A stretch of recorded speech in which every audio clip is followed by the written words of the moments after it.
Creamy Tuscan chicken is one of my favorite meals to eat and to make, so let me show you how to make it. I like to start off by butterflying my chicken and then seasoning it with some salt, a little bit of garlic powder, a little bit of onion powder, some paprika, some oregano, and a bit of black pepper as well. I'm just measuring with a heart with this one. From here, I'm just gonna heat a pan with some sun-dried tomato oil. This is really what's gonna start building those flavors for us. And then just a drizzle of olive oil as well. Once that comes up to heat, we're gonna go ahead and lay down our chicken and sear on both sides. While our chicken's cooking, let's go ahead and prep our veggies. This recipe has really simple ingredients. We're just gonna split some cherry tomatoes in half and then cut one whole shallot or half of an onion, whatever you have on hand, and crush a few cloves of garlic as well. We're also going to need an entire bag of spinach for this recipe, and don't forget to wash your veggies. Once our chicken has nice color on both sides, we're going to remove that from the pan and toss in our shallots as well as our garlic. Go ahead and let these cook for about 3 to 5 minutes until they get nice and aromatic. For a fun addition, I like to add some mushrooms to this dish. They lend themselves really well to the tomatoes and the wine. Speaking of wine, we're going to deglaze the bottom of our pan with some dry white wine before tossing in our cherry tomatoes, and I like to add some of those chopped sun-dried tomatoes as well. Totally optional, but I like to add in some red pepper flakes at this point as well as a little bit more oregano before pouring in about 1.5 cups of heavy cream.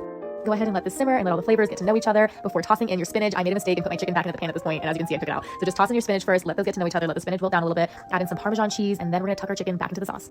Once you get your chicken nestled back in, we're gonna let this cook for another 5 to 10 minutes either on the stovetop or in the oven and let the sauce get nice and thick and creamy. We're gonna squeeze some lemon over top to brighten up the dish and then serve with some mashed potatoes or polenta or rice.